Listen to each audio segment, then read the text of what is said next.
పుల్వామా దాడుల్లో 40 మంది జవాన్ల ప్రాణత్యాగాలు వృధాగా పోనివ్వబోమని ప్రకటించిన కేంద్రం ప్రతీకార దాడులకు దిగింది. పాక్ ఆక్రమిత కశ్మీర్లో ఉగ్ర శిబిరాలపై భారత వాయుసేన విరుచుకుపడింది. కార్గిల్ యుద్ధ సమయంలో వాడిన ఆధునిక మిరాజ్ యుద్ధ విమానాలు ముష్కర మూకలపై బాంబుల వర్షం కురిపించాయి. పుల్వామా దాడి చేసిన జైషే మొహమ్మద్ సహా ముష్కర సంస్థలను కోలుకోలేని దెబ్బతీశాయి.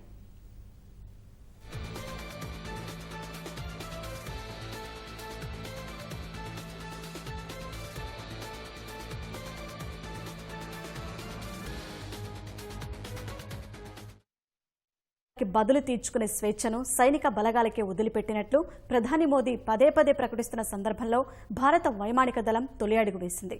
ఇటీవలే పాక్ సరిహద్దుల వద్ద పూర్తిస్థాయి యుద్ధ కసరత్తులు చేసిన వాయుసేన ముష్కర మూకలపై కన్నెర్ర చేసింది. పాకిస్తాన్ ఆక్రమిత కశ్మీర్లో తిష్టవేసిన ఉగ్రవాదులపై నేరుగా గురిపెట్టింది. పాక్ అండదండలతోనే శిబిరాలు ఏర్పాటు చేసుకుని భారత్లో దాడులకు ప్రణాళికలు రచిస్తున్న ముష్కర మూకల శిబిరాలపై వైమానిక దళం బాంబుల వర్షం కురిపించింది.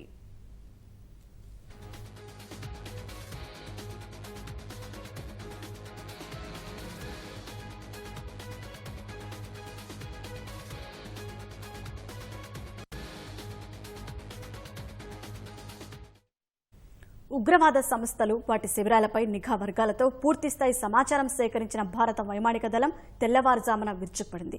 ఉదయం 3:30 ప్రాంతంలో మెరుపు వేగంతో దాడులు చేసే సామర్థ్యమున్న మిరాజ్ 2000 యుద్ధ విమానాలను రంగంలోకి దించింది. 12 మిరాజ్ యుద్ధ విమానాలు నియంత్రణ రేఖను దాటి లోపలికి వెళ్లి పాక్ ఆక్రమిత కశ్మీర్లోని బాలాకోట్ సమీపంలో 3 గంటల 45 నిమిషాలకు ముష్కర మూకల శిబిరాలపై బాంబుల వర్షం కురిపించాయి.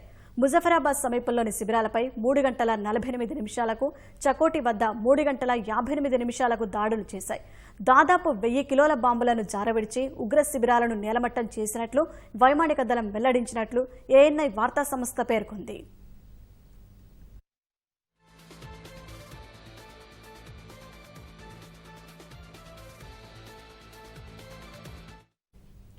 పుల్వామా దాడిలో 40 మంది జవాన్లను బలిగొన్న జైషే మొహమ్మద్ ఉగ్రవాద సంస్థ శిబిరాలపైనే వైమానిక దళం దాడులు చేసినట్లు తెలుస్తోంది.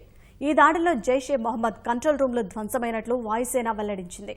భారత వైమానిక దళం చేసిన దాడిలో భారీ సంఖ్యలో ఉగ్రవాదులు హతమైనట్లు తెలుస్తుండగా అధికారికంగా ఎలాంటి ప్రకటన వెలువడలేదు. ముష్కర మూకలపై జరిపిన దాడులు పూర్తిగా విజయవంతమైనట్లు వైమానిక దళం అధికారులు చెప్పినట్లు తెలిసింది. దాడులపై పాకిస్తాన్ ప్రతిదాడులు చేస్తే తిప్పికొట్టేందుకు అన్ని వైమానిక యుద్ధ వ్యవస్థలను సిద్ధంగా ఉంచాలని ఐఏఎఫ్ ఆదేశించింది.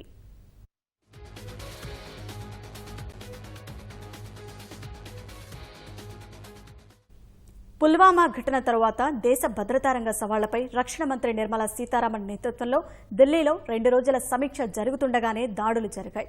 నిన్న జరిగిన సమీక్షలో రక్షణ మంత్రితో త్రివిధ దళాధిపతులు, ఉన్నతాధికారులు సమావేశమై అనేక కీలక అంశాలపై చర్చించారు. నిన్నటి సమావేశంలోనే వైమానిక దాడుల నిర్ణయం తీసుకున్నారా అనేది ఇంకా స్పష్టత రాలేదు.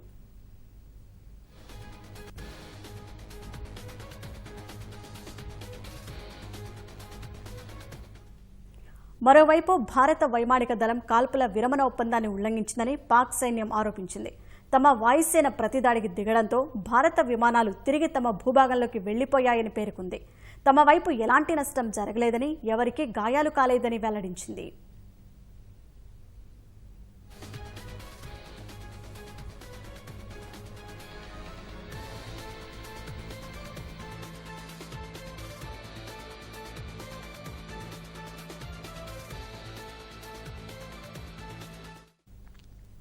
పాక్ ఆక్రమిత కశ్మీర్లో వైమానిక దాడుల అనంతర పరిణామాలపై కేంద్రం దృష్టి పెట్టింది. వైమానిక దాడులపై ప్రధాని మోదీ నేతృత్వంలోని భద్రతా వ్యవహారాల కేబినెట్ కమిటీ ఢిల్లీలో అత్యవసరంగా సమావేశమైంది. హోంమంత్రి రాజ్నాథ్ సింగ్, రక్షణ మంత్రి నిర్మలా సీతారామన్, విదేశాంగ మంత్రి సుష్మా స్వరాజ్, ఆర్థిక మంత్రి అరుణ్ జైట్లీ ఈ సమావేశానికి హాజరై తాజా పరిణామాలపై చర్చించారు. కేబినెట్కు జాతీయ భద్రతా సలహాదారు అజిత్ దోబాల్ తాజా పరిస్థితిని వివరించారు. ఐఏఎఫ్ దాడులు, ఉగ్ర మూకలకు జరిగిన నష్టంపై మంత్రులు ప్రధాని మోదీతో చర్చించారు. పాక్ దాడి చేస్తే తిప్పికొట్టేందుకు చేసిన సన్నాహాలను కూడా అజిత్ దోబాల్ వివరించినట్లు సమాచారం.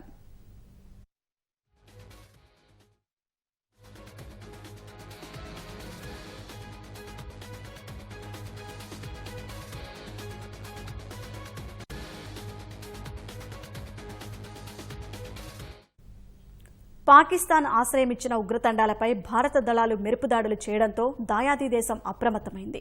దాడులకు సంబంధించి పాక్ విదేశీ వ్యవహారాల మంత్రి మొహమ్మద్ ఖురేషీ ఉన్నత స్థాయి సమావేశం నిర్వహించారు. దాడులు జరిగిన తీరు, అనంతర పరిస్థితి, ఈ సమయంలో ఎలా వ్యవహరించాలనే అంశంపై చర్చిస్తున్నారు.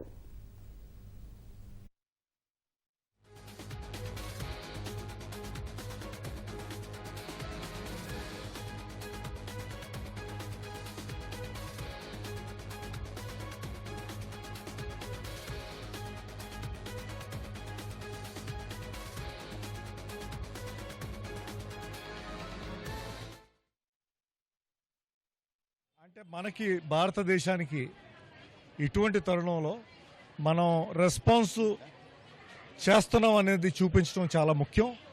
అయితే కొన్ని రోజులు పట్టినా కూడా ఈ విధంగా మన ఆర్మ్ ఫోర్సెస్ ఈ విధంగా యాక్షన్ తీసుకోవడం నేను ప్రశంసిస్తున్నాను. ఇది ఎంత ఎఫెక్టివ్గా ఉందో అనేది మనకి ముందులో తెలుస్తుంది. Acquisition from the Pakistani side is that we have cross the LOC. Okay, I think when an effective response has to be shown, and sometimes these things do happen, but the intention is to show that we will not keep quiet in the face of terrorism, and I think it is the right thing to do. We will see. I think the object of any strike will be to be precise and be effective, and at the same time, we will definitely try not to escalate the situation. No, it's not the wrath of the world. I think the world has condemned the incident that has happened in Pulwama. So I think there will be support, and we had to take some response, and what we have done is we have tried to strike the terrorist camps precisely. I don't know how effective the strike has been, but we will know shortly. Intensive warfare ని వదిలేస్తే ఇంకా పెద్ద స్థాయిలో దాడులు జరగడం మంచిదంటారా? ఎట్లా చూస్తారు మీరు దీన్ని? See, the response that the Indian Air Force has shown is very, very precise to hit the terrorist camps, and it is not with an intention of escalating it to a war. So let us see how precise and effective these have been. We will wait for the reports. Force and air power in the post-Pulwama context is a very significant development. My reading is that this is a very strong signal from India, a signal both of resolve, which Prime Minister Modi had indicated immediately after Pulwama that there would be a response from India, and also of restraint, because the fact is that yes, Indian fighters evaded the radar on the other side and were able to enter, and they had acquired a target, which is in the Balakot area, and there are reports of other areas also, and the payload was dropped and they returned. So I think this is the signal that India does not want to go beyond the terror infrastructure of Pakistan. देखिए, पाकिस्तान का जो आतंकवाद को बढ़ाने का मुद्दा, ये केवल हिंदुस्तान का मुद्दा नहीं है, बल्कि पूरी दुनिया का मुद्दा है, और UN में भी अनेक बार उठाया जा चुका है. अजहर मसूद जो जैसे मोहम्मद के सरगना हैं, उनको ग्लोबल टेररिस्ट डिक्लेयर करने के बारे में भी भारत का प्रस्ताव नहीं, कभी फ्रांस का प्रस्ताव आता है, अमेरिका, कभी इंग्लैंड का प्रस्ताव है. तो ये उनके खिलाफ कार्रवाई का, और सुषमा स्वराज जी विदेशों में जाएंगी. जाहिर है कि सबसे बड़ा मुद्दा ये होना चाहिए और होगा. जब भी जो बैठकें हो रही हैं उस मुद्दा रखेंगे तो हो सकता है कि हम लोग कामयाब हो जाएं एक सर्वसम्मति बनाने पे. वो इंडियन गवर्नमेंट ने डिसाइड किया है. प्रधानमंत्री ने कहा था मेजर एक्शन लेंगे, वो मेजर एक्शन ले लिया है. POK हमारा है, अपने एरिया बालाकोट से, जो कि POK का एरिया है, वहां से निकाल रहे हैं. कह रहे हैं कतनी और करनी में बड़ा फर्क है. अगर करते हैं तो उनको और जवाब मिलेगा. Mostly on our own territory, which is called POK, Pakistan Occupied Kashmir. So there is no, you can always bomb your own territory, nothing wrong. But even if it was their territory, we have under the United Nations Charter the right of self-defense. And they did attack us. They have been attacking us and bleeding us. They themselves say we want to give 1,000 cuts to India. So I think our government did the right thing by giving them a 1,000-pound bomb instead.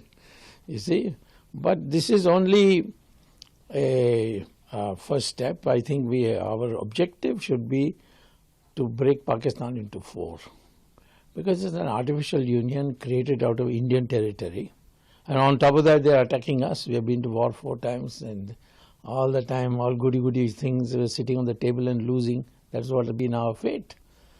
First time I think we have decided, and the process has begun, and we should not rest. It may take a little time, but we should not rest till Pakistan is broken into 4. Yeah, we were expecting it. In fact, the entire nation wanted it that way, that the action should be taken against these militants. Now the Government of India's policy is what we want, to end of this militancy for once and forever. No more. This is the message communicated to the Pakistan. If they are interested, we would be willing to talk. And the choice of the place was selected, the occupied territories, because these are the territories which belong to India. It's not an aggression on Pakistan, basically. So we have eliminated these militant camps within our territory, which is occupied by Pakistan. So that is the reason, because we cannot accept ongoing every day 1 or 2 militant being killed, and the security personnel also martyred in these attacks. We want peace and stability of this region and India as well. I hope Pakistan will understand its meaning, what we want. कि कैसे, कब और कितना करना, ये सेना को छूट दी है, और सेना ने जबरदस्त पराक्रम किया है. उनको बहुत बहुत बधाई. सर लग रहा है कि और भी आगे, क्योंकि जिस तरह से पाकिस्तान के अंदर भी जिस तरह से मीटिंग शुरू हुई है, तो भारत में भी पीएमओ की मीटिंग शुरू हो चुकी है, और आगे कार्यवाही होगी. अभी तो यहाँ तक जो आज किया है, पिछले 10 दिन में जो पुलवामा के आतंकी साजिश करता थे उनको मार गिराया 100 घंटे में. इन मोस्ट फेवर्ड नेशन का दर्जा खत्म किया, 200% ड्यूटी लगाई, जो अलगाववादियों का सिक्योरिटी के बारे में निर्णय लिया, और पानी जो भारत के हिस्से का भी जा रहा था न जाने देने का निर्णय किया, और आज ये सेना का महापराक्रम किया है. तो निश्चित देश भर में एक माहौल है. मोदी जी पर लोगों का विश्वास है. इसके बाद कांग्रेस के राहुल गांधी, सिंधिया, उन्होंने भी बधाई दी आपकी सरकार को, आर्मी को. आप किस तरह से देखते हैं? ये बहुत जबरदस्त देश के रक्षा के लिए आवश्यक कदम उठाया है सेना ने, और सेना को इस तरह के कदम उठाने की छूट प्रधानमंत्री नरेंद्र मोदी जी ने दी थी. अब सेना के पीछे पूरा देश खड़ा है.